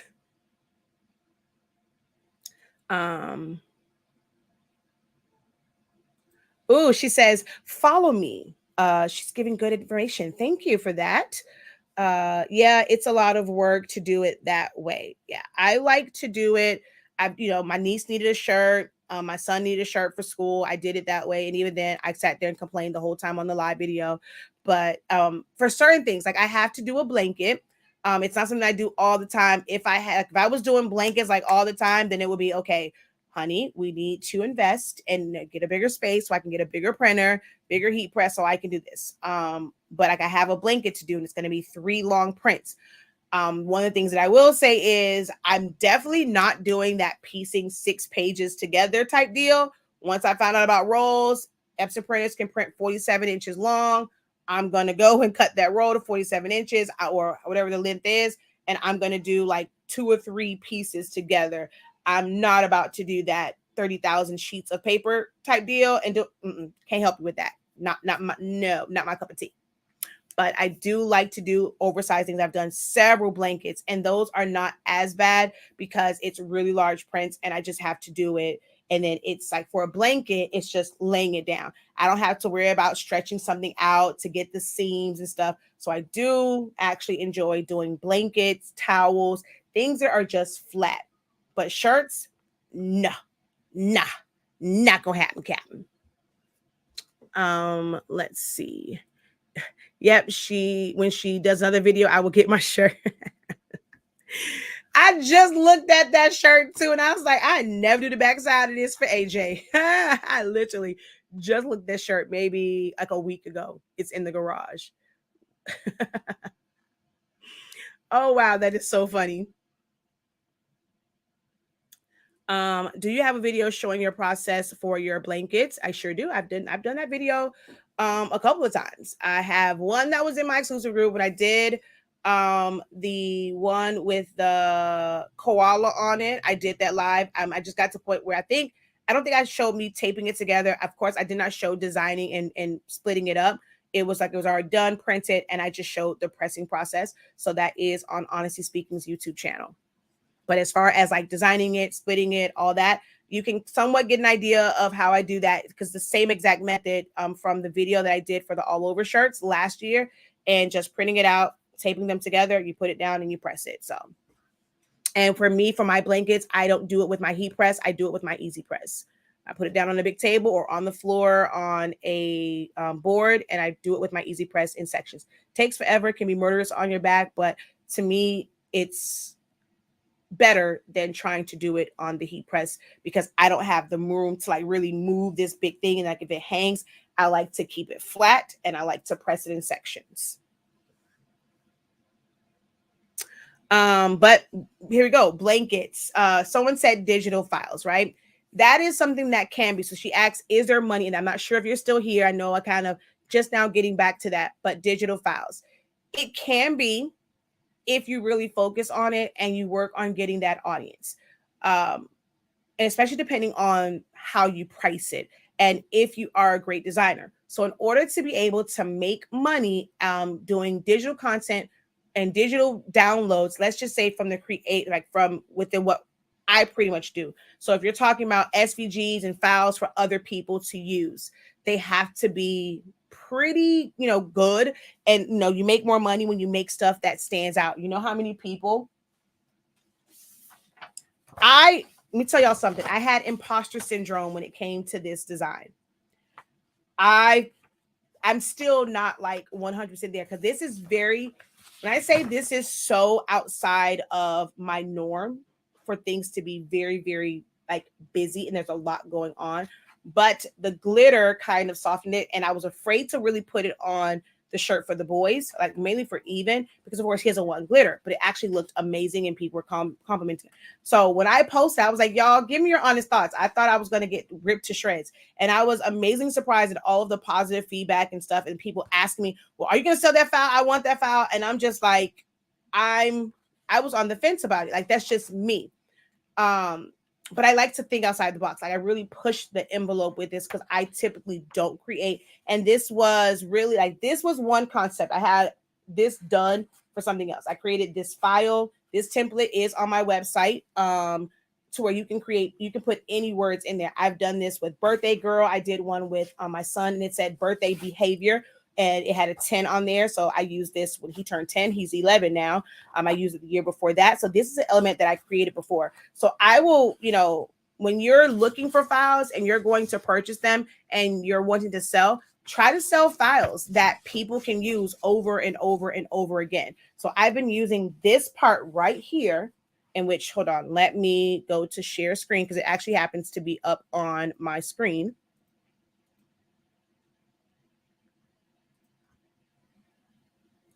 So that right there, the urban elements, I've had that for a while. Like, I actually designed it way before, and I don't think I put it on my website until like last year. I think it was. I put it on the website, but I've had that design for a while. Let's see. Hold on. Let me flip you guys around so you can see it. Thank you to whoever shared this TikTok. Thank you so much for sharing. Oh, come on. Dang it. It got stuck. So this right here is what I'm talking about. Uh-oh. Nope, no voice effects. Flip camera. All right. No wonder I couldn't get it with the Easy Press. I need a board. You don't need a board for the Easy Press. You just need to make sure that it's on something that's flat. If you're going to put it on like a floor, if you have tile, that can cause uneven pressure. If you're putting it on a table, that table has a dent or things like that. So what is that you're actually putting it on? So I like to put a board. One, I don't want anyone's actual product touching my floor. So that's the first reason why I use a board. And two, we have tile, so I don't want the imperfections of like where the grout line is to affect it. So I put it on a board just to have a nice flat surface. Okay. But yeah, so this had that. Then it was like word art and some things like that. So it's like this is a couple things. I already had this from like another design, so I kind of mix and match. So people, they want it. It's the hardest part is like really putting a price on it, because if you can reach the masses, you can have something. Now, I personally don't recommend $1 files. The reason why is if you price it at $1, you have to know, like when you're budgeting and you're talking about projections for profit, you're going to get charged. There's like merchant fees. So you're going to get charged your 30-cent transaction fee. And then you're going to get 3%, or if someone's paying for it with a credit card. When you're doing something online, they're going to need to do it either with PayPal or with a credit card. There's merchant fees for that. So if you go and you have something for $1 and that's the only thing they purchase, and they purchase that one file because they only need that one thing, you are now really only making 60 some odd cents from it. So when you're doing your projections, okay, if I sell 200 of these, you're not making $200. If you sell 2,000, you're not making $2,000. You have to account for your transaction fee. So I'm not one where I'll ever offer anything for $1. Like my starting price is $365 for a reason. So you can still make a profit off of it because of transaction fees and the percentage that they take from each sale, because I sell online. So it's going to have to be some sort of digital payment. It's going to be fees with it. But it can be, look at Creative Fabrica. People have subscriptions, right? And it's unlimited download, but they're making money because there's all these things that have already been created and it's just on there. Designbundles.net. So people always say, is it something that is profitable? Look at these major businesses that are making money off of it all the time. It's just how you scale. So it may not seem profitable when you first start, but you're going to have to figure out different ways. Like for our digital stuff, I'm trying to figure out an app where people can go in and just find it easily and download. It's going to cost me a little bit more money, but I can then add more things and it'll make it a little bit more organized for people to be able to go back in and download and just be able to utilize the site for digital downloads. I'm on Etsy, but I'm not a big fan of Etsy. That Etsy has all of their fees as well. Etsy has fees. And then when they pay for it with like PayPal has its fees. So you're going to put this thing on there for $1 and you're literally going to probably make 25 cents by the time you get done with your Etsy fees and you get done with the fees for the actual transaction.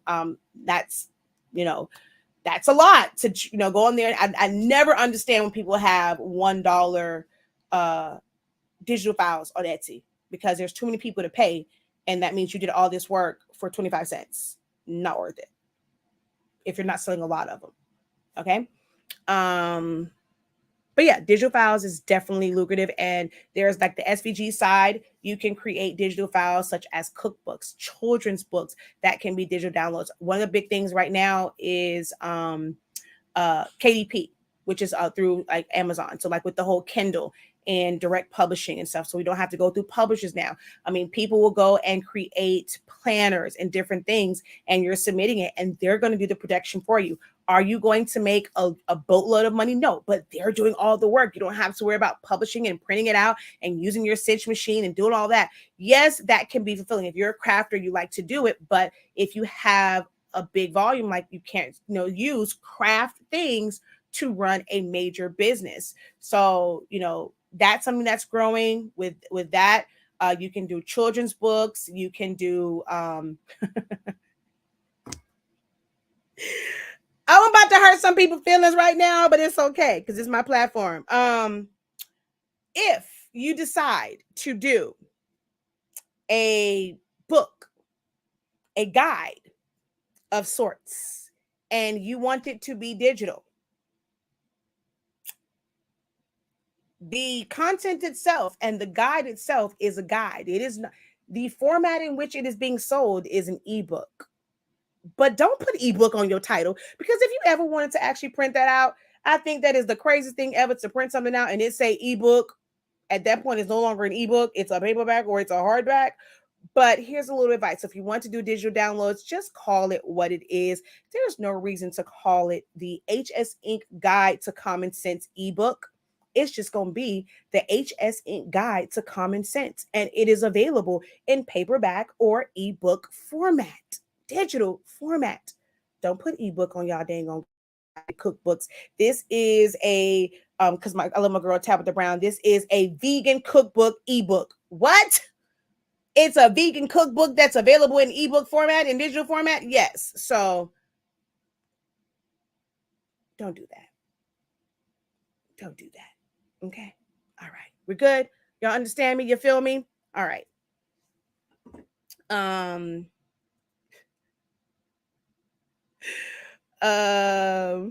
She says, I want that.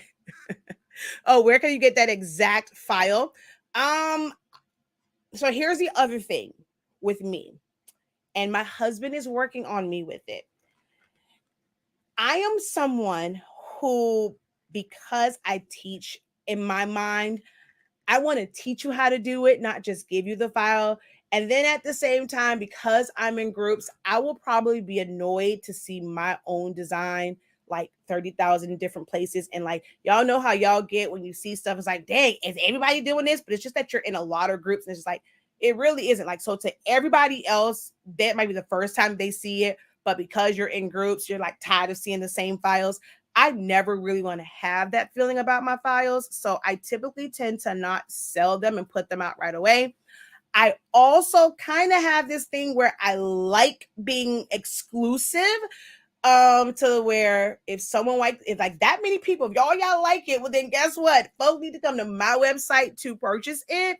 And so I'll normally release it like 6 months later, and you can use it next year, because I'm gonna be like, so like my yard signs, I never, whatever yard signs I am working on for that year, I never offer them as a digital file, because it's gonna be that when I see it, I know that it's mine. Now you can go and try and mimic it and copy it, but when I see stuff, I know that it's mine. Like I know that I'm the one that designed it.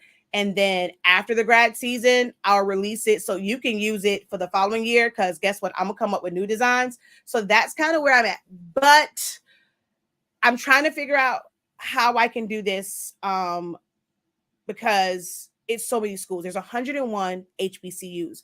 What I'm not about to do is like create files, because I'm not in the business of just making files. If you're in the business of making files, you can sit at your desk and make files all day long, because hey, that's your business, right? That's not what I'm in the business of teaching. I'm in the business of selling amazing sublimation paper. Check out shop.hsink365.com for the amazing paper that we sell and ink. I'm not necessarily in the business for creating digital files. So I don't want to sit here and do this for 101 schools. So that's the only reason why this file will be available soon, because I'm not trying to be the supplier of every single school. You can be the supplier in your area if you want to make it for schools that's in Alabama or Tennessee, Texas. So it will be released very soon. And it's going to be released with the template and a class to know how to edit it. So that's the only way that you're going to be able to get it. You're going to have to also take the class. That template will not be available by itself. The reason why I'm not making that one, because I have things and it's available by itself. The reason why is I've had templates where I'm like, okay, I'll just put them out there, right? Well, when you don't know how to use Silhouette, you don't, because I actually have that one set up. One of the rare times I have it set up in Photoshop. When you don't know how to use it, those programs, then you're coming back to me or you're leaving me a 1-star review because you don't know how to design your design program. You're like, oh, this template it was hard to figure out. No, you just don't know how to use your design program. So that one will be available, but it's going to be in combination with the class, and you cannot get it if you're not in that class. That is how you're going to be able to get that particular template. Okay. So be on the lookout for that.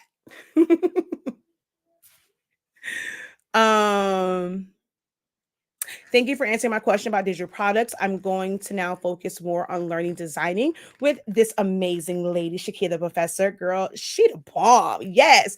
And that's what's so important, is understanding like how to design.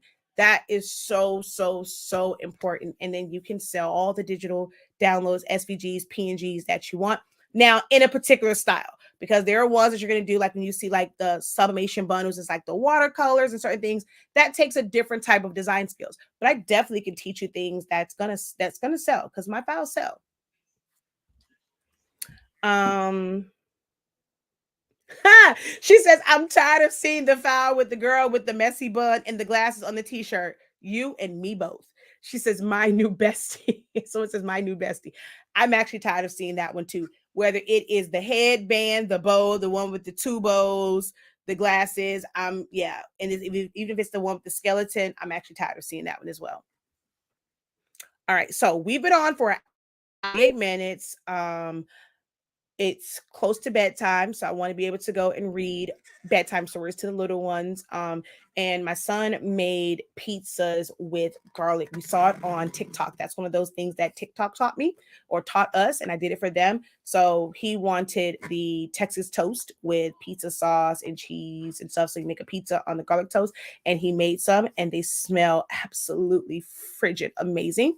So I want to go eat one because it's already late. So I'm going to eat just one of them and then read the kids' bedtime stories. So we're going to wrap this up, which means I probably won't do the lives. Well, no, I think I'm going to schedule it for Thursday, because tomorrow I have open house in ESAC. So I won't be able to be on tomorrow, but I will be live tomorrow morning for a Q&A. That's my regular Q&A. This was an impromptu. You guys really don't get me live anymore. If you want to participate in my lives and you want to see me design, you want to see me do this blanket, probably tomorrow, because I had to test some chips out, so I didn't print out today. You want to see me do this blanket, my live Q&As and things like that. I'm limiting the ones here. So if you're brand new to this, to my channel, to my YouTube, to my Facebook, just now seeing me, anyone can tell you that I come with a wealth of knowledge and information, valuable information that's really going to help you. So consider joining the Ink Zone. It's something that, like I said, I do plan to continue. Just the structure of it, we're still working out. It, of course, it'll be no less than what it is now, 3365, and those who paid for it, they have access to it. So however long this lasts, they will have access to all of the playbacks and stuff. It's not associated with my academy. It's not necessarily full on teachings. It's more of a kind of let your hair down. It's a relaxed environment to be able to learn and absorb information. We just have conversations like about business, things that you may not think of. It's always great, note-taking time during those live Zoom sessions. But I'm well versed in a lot of areas. So that's where people just kind of pick, and the topic can go a lot of different places, but I just like it being a more relaxed environment, especially when it comes to designing. So if I'm going in, I'm designing, sometimes they'll watch me design, or it'll be up there for like 2 hours. When people have questions about things, I can do a quick video. So it's a really, really, really cool place to be. It's 3365. It's on my website, shop.hsinc365.com. It's called the Ink Zone. Get your full access pass. One of the perks is you actually get a coupon code. We don't run sales on our products as of right now, because we reduced our prices by 25% to be able to help people as inflation was happening and people were trying to get back on their feet from COVID. We reduced our prices by 25% to help you guys, but that is going up in October. So since we do that, we don't offer sales. So one of the perks of getting the Ink Zone pass is you get a discount code for our products and for Essentials to Silhouette Studio. And the other perk, it's no longer available. I probably will change that perk since we're not doing the giveaway anymore. I'll probably change the third perk on there if you get the Ink Zone full access ticket to your girl, and that's where I'm doing my live videos and stuff like that. So Ink Zone, and then Essentials to Silhouette Studio, and there's so many other classes. You can still take the SVG challenge. So if you're wanting to learn how to create digital files from scratch, learning how to combine shapes, learning how to mix and match things, check out the 7-day challenge for learning to make SVGs. If you're wanting to do things like the chip bags and Capri Suns, fruit snacks, all that, check out the event challenge. Then we have text effects as well. So there's a lot of great classes. I don't have anything where you're going to just be able to pay one price and all this is included. It's just my way. I just run my business, so I don't have that, but I'm also very affordable. So it's not like I'm charging you $500, $5,000 for these courses. They're very affordable. The amount of money that I know I go and spend that when I go buy food for the family, go to Taco Bell, man, because we get everything chicken. By the time you go, you think Taco Bell is like really, really inexpensive, but by the time you change everything to chicken and they charge you 80 cents for everything, I'm like, man, it ain't that much of an upcharge from beef to chicken now. Like, come on now, whole 80 cents. Like, I mean, I could see maybe 15 cents, but they literally charge a whole 80 cents to upgrade. It ain't like I'm getting the beef and the chicken. I'm getting just the chicken. So does the price not already account for some level of meat? And like, I should just be paying for the difference, but the difference is definitely not 80 cents. I'm like, come on, Taco Bell. So our bill goes up, and by the time I go, they tell me some $40 for some tacos. Man, y'all tripping. So if I can spend it on that and I can spend it on frappes every week, it's well worth it to invest in one of my classes that should definitely cost way more. But I keep them very affordable because I don't have a program, and I doubt I'll ever will, where you're just going to have access to everything. I think that clouds your judgment. It clouds what you want to learn. It's just too much to process.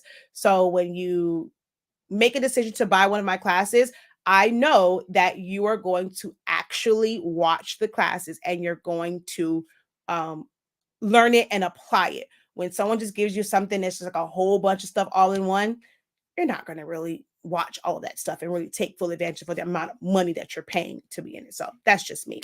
So everyone always asks, do I have a thing where you can get all my classes? No, I do not. They are all a la carte. Is that monthly? No, you pay $33.65. See, I told y'all I'm affordable. It's one price, one payment, $33.65. You take my Essentials to Silhouette Studio. It is a one-time fee. I don't have time for this, and then it's like, people have lives. I don't like being restricted by monthly fees. This is why I mean, it's a good tactic because people, they're afraid of losing access, so they're just going to keep paying. But you got to also make that kind of affordable, which I mean, that may or may not be in the future for certain things. October 1st, new classes come out and new programs. But like, I know for me, like all black TV, I love it when like the shows are on, like Mahogany, House Divided, Jason, and stuff like that. But when there's nothing going on, I'm like paying, and I'm just paying, waiting for the like new shows to come back out, and that it gets kind of aggravating. Paying, it's only what $5 a month, but still, I'm paying for something I don't even watch it like half the time. Like they just got my money.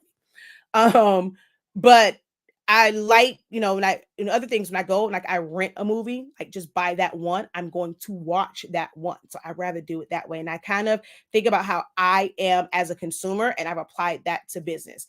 I watch it when I know I paid for it. But if it's just a subscription, it's going to sit there and I watch it when I can. And I don't want y'all to do that with my classes, because my classes are actually valuable. My classes can make you some real bank. Okay. So make sure that you're actually taking the classes, you're going through the modules, and you are, learning from the classes. You need a one-on-one on exactly what for learning silhouette, for designing, for business. I will say you get more bang for your buck when you take a group class. Whenever I do like kind of like group, I'll call it group coaching, but I do what's called creative business. And we discuss like different things, and that's going to actually have different tiers to it depending on the level that you're at. Again, sign up. If you're on Facebook, YouTube, you click on it, a link to make sure that you're on the list for class updates when all that stuff comes out. You guys will also get discounts and stuff when you are on the class updates, like when they first drop. But one-on-ones, I do one-on-ones. They start at $50 an hour for like general stuff. If it's something where we're going like step by step through a project, or for business help, it starts off at $100 an hour, $125 an hour, somewhere in there. But like when people want help, like, okay, I'm trying to understand like just tracing this one thing, or like they just kind of have like a little questions here and there. It's like general help. It's $50 an hour. Okay. All right. So I'm going to go. Which one of my amazing classes should I focus on for digital products and doing that? Essential to Silhouette Studio is going to be first. You have to know the program. So Essential to Silhouette Studio is going to be first. Then the 7 challenge for creating SVGs is going to really show you how to then apply all those tools and give you like a lot of different ideas for how to do that. The ink zone is really great because you really get to see me in my design element. So if you struggle creatively and feel like, okay, I can't get my designs to come together, when you see my process, it might help. So getting access to the ink zone, Essential to Silhouette Studio, and the 7-day SVG challenge is definitely going to help you.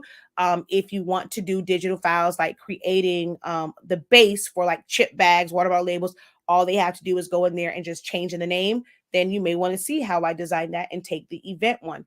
So it really depends just where you want to focus at. But I will say essentials, the SVG challenge, and ink zone, top 3 right there. Okay.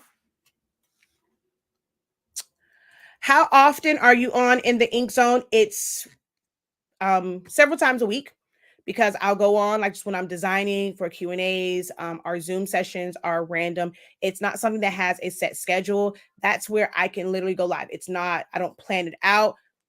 I'm working during the daytime. And I used to just do a lot of like live videos. I just hit go live, but some folks don't appreciate your girl and what I'm putting out. And so it was just said that I have way too much information. I'm too much, like I'm giving away everything. And then people are taking what I'm teaching and trying to apply it to their program. So like if they want it, they're going to have to pay for it. They're going to have to send them a little spy. As long as I get my coins, hey, baby, you can do what you do, but I'm going to get my coins for all this great information. So I don't necessarily plan it out like during the daytime when I'm working and I'm working on designs. I'll hit go live. and I will just do that, do it that way. So it's a lot. It's been a lot of great live videos and Q&As and things like that. And the Zoom discussions are even better. It's been like 2 weeks since we did a Zoom discussion because it was just got really busy for me with HS Inc. week coming up. So that's why I said this Thursday, we're definitely going to have a Zoom session. Okay, so yes, I have them all. Okay, perfect. And then from there, if you have those, if you want anything else, like like learning to create memorial designs, and you can sell those. So every class I teach has the potential to help you with creating digital content. So when it comes to memorials, maybe you want to create some really nice memorial designs that others can use, how to do obituaries, and maybe sell templates for that. So every last one of my classes will teach you something. The switch up is great, how to make it where you can take a file and break it down and customize it to, that's normally files that people want. So it really, I mean, all my classes dope. All of them. All of them. All of them. Thanks. I'm new. Oh, so you're a newbie here. Well, hello, Robin, and welcome to. I'm not sure which. I'm on both YouTube channels, Silaholics Anonymous and Honestly Speaking, which one you're watching from, but whichever one you're on, go over to the other one and make sure that you subscribe over there. Whenever I do the Q&As, I kind of stream on both, but if I'm ever doing something and I share live, let's say I'm sublimating something, that's only on Honestly Speaking. If I'm doing something that's silhouette related, that's only on Silaholics Anonymous. So make sure that you guys subscribe to both channels. And then there's going to be some things that are going to be exclusive to TikTok. So make sure you guys follow me on TikTok as well. All right. All right, y'all, but I'm going to go because now I'm officially almost at 2 hours. I don't want to hit 2 hours. Until next time, guys, have a great one. Continue to unlock your creativity. Make sure that you visit the website, shop.hsinc365.com. All orders before 3 p.m. Eastern Standard Time go out the same day. Everything else goes out the next day. Again, we have the best summation paper. We have sample packs. If you want to do the sample pack, it's like $6 off right now. You can put in try HS Inc. 365. Hold on, let me verify. I think that's what it is. And it only works on the sample packs. It's not for anything else. So you can get a sample pack of paper, and it is try HS Inc. INK 365. And it'll take $6 off of the sample pack. It only takes it off of one of them. So you don't think you're going to go on there and get like 10 sample packs for like basically just $10 and just build your whole pack. No, it's going to take it off of one of the items, and that's it. Okay. And yeah, so you can try it out, but I'm telling you, the full pack is dope. Maybe just get one full pack. Don't necessarily get like 4, the case of 4, but try out a pack of our paper. It's absolutely amazing. You're going to get amazing colors. It can be, there's a lot of papers out now that have caught up with the change in technology, and they're providing, it's just changed the way paper is made. But especially compared to that one, that's the old head in the game that refuses to change their formula. Oh, you definitely gonna see night and day amongst that brand. I mean, just in the sharpness and the clarity and being able to get things done better, faster with our products. So definitely check out shop.hsinc365.com. Boom. Latasha Butler. Just get a full pack. I'm trying to tell you. I tried to tell him, Natasha, in a very nice, professional, politically correct way that, I mean, you might be a little disappointed. You might as well go get it. But thank you for saying it. She says, look, you're going to be mad if you just go ahead and get them little 20 sheets. Okay. And then have to go back to get the rest of it. Go ahead and get you a little full pack and, be incredible. All right. So there's your ink zone. This is the free file up until next week. I changed it because trying to change that free file every single week was a bit much. So now the free files are every 2 weeks. So that is the free file for, it's not really for the week. It was for 2 weeks. So until the 14th, that is the free file that you guys will get. I did flip around for guys on TikTok because I don't have to move my phone. Just go over to the website. All right. So shop.hsinc365.com. You want to check out the classes. So here is the custom text effects. I have to figure out why it is here. So there's the event decor, the custom text effects, the Vector, as you guys like to call it, SVG. And then there's a lot of other classes. Ooh, September, we are having another Shopify. So it's not like the full on class, but it is for those who have a Shopify and have questions and you feel like it's not optimized. We're going to have another Shopify optimization session where we're really going over things that you might be missing. So it's going to be kind of like an audit and also just going over things that you're missing. But we're going to also have another full on Shopify because Shopify has made some changes. So a new Shopify class will be coming. As you can see, this was done last year. So new Shopify in the works. All right. So until next time, guys, have a great one. Continue to unlock your creativity and be incredible. Peace.